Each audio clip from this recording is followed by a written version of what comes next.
দীর্ঘ প্রতীক্ষা ও নানা জল্পনা কল্পনার অবসান ঘটিয়ে অবশেষে নিজের নতুন সিনেমা কিং এর মুক্তির তারিখ ঘোষণা করলেন বলিউড বাদশাহ শাহরুখ খান। সম্প্রতি প্রকাশিত হয়েছে সিনেমাটির টিজার। সেই সঙ্গেই ভক্তদের জন্য এসেছে বড় চমক। জানা গেল 2026 সালের 24 ডিসেম্বর অর্থাৎ বড়দিনে মুক্তি পেতে যাচ্ছে এই বহুল প্রতীক্ষিত সিনেমাটি। প্রকাশিত টিজারে একেবারেই ভিন্ন এক রূপে ধরা দিয়েছেন শাহরুখ খান। তুষারবৃত পাহাড়ের পটভূমিতে রক্তাক্ত ও বিধ্বংসী লুকে তাকে দেখা যায়।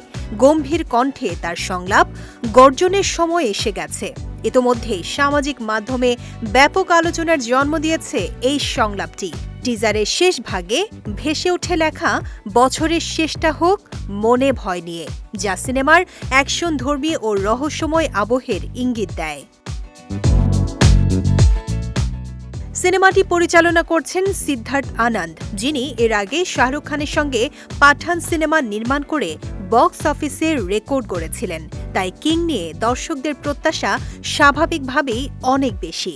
বড়দিনকে কেন্দ্র করে মুক্তির তারিখ নির্ধারণ করায় সিনেমাটি যে বক্স অফিসে বড় ধরনের আলোড়ন তুলবে সেই ধারণা করছেন বিশ্লেষকরা।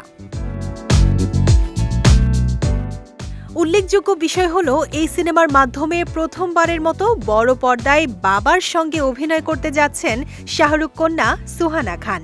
এছাড়া খলনায়কের চরিত্রে দেখা যাবে অভিষেক বচ্চনকে এবং শাহরুখের বিপরীতে অভিনয় করবেন দীপিকা পাড়ুকোন। 2023 সালে পাঠান, জওয়ান ও ডাঙ্কি টানা 3টি সফল সিনেমার পর প্রায় 3 বছরের বিরতি শেষে কিং দিয়ে আবারও বড় পর্দায় রাজকীয় প্রত্যাবর্তনের অপেক্ষায় শাহরুখ খান।